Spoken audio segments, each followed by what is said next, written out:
Hello, അങ്ങനെ കാത്തിരിപ്പിനൊടുവിൽ പൈങ്കിളി എന്ന ചിത്രത്തിൻ്റെ ഒഫീഷ്യൽ റിലീസ് തീയതി ഇപ്പോൾ പുറത്തുവന്നിരിക്കുകയാണ്. ഒപ്പം ചിത്രത്തിൻ്റെ ഒഫീഷ്യൽ ട്രെയിലർ കൂടി വരാൻ പോവുകയാണ്.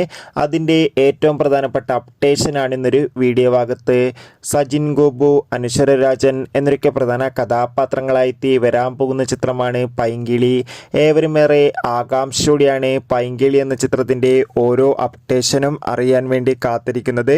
ചിത്രത്തിൻ്റെ ഒഫീഷ്യൽ ഫസ്റ്റ് ലുക്ക് പോസ്റ്ററിനൊക്കെ മികച്ചൊരു അഭിപ്രായം തന്നെ സ്വന്തമാക്കാൻ വേണ്ടി സാധിച്ചിട്ടുണ്ടായിരുന്നു. ചിത്രത്തിലെ ആദ്യ ഗാനം കഴിഞ്ഞ ദിവസം റിലീസ് ചെയ്തിട്ടുണ്ടായിരുന്നു. മികച്ചൊരു അഭിപ്രായം തന്നെ സ്വന്തമാക്കാൻ വേണ്ടി സാധിച്ചിട്ടുണ്ടായിരുന്നു. അങ്ങനെ കാത്തിരിപ്പിനൊടുവിൽ പൈങ്കിളി എന്ന ചിത്രം ഈ വരുന്ന ഫെബ്രുവരി 14 തീയതി തിയേറ്ററുകളിൽ എത്തുമെന്ന് ഒഫീഷ്യലായി കൺഫേം ആക്കിയിട്ടുണ്ട്. ഏവരും ഏറെ ആകാംക്ഷയോടെയാണ് ചിത്രത്തിൻ്റെ ട്രെയിലറിനും കാത്തിരിക്കുന്നത്. പൈങ്കിളി എന്ന ചിത്രത്തിൻ്റെ ഒഫീഷ്യൽ ട്രെയിലർ ഈ ആഴ്ച തന്നെ പുറത്തു വരുമെന്നാണ് റിപ്പോർട്ടുകൾ സൂചിപ്പിക്കുന്നത്. എന്തായാലും നമുക്ക് ചിത്രത്തിൻ്റെ റിലീസിനായി കാത്തിരിക്കാം. എത്ര പേരാണ് പൈങ്കിളി എന്ന ചിത്രത്തിൻ്റെ റിലീസിനായി കാത്തിരിക്കുന്നത്? കമൻറ്റ് ചെയ്യൂ.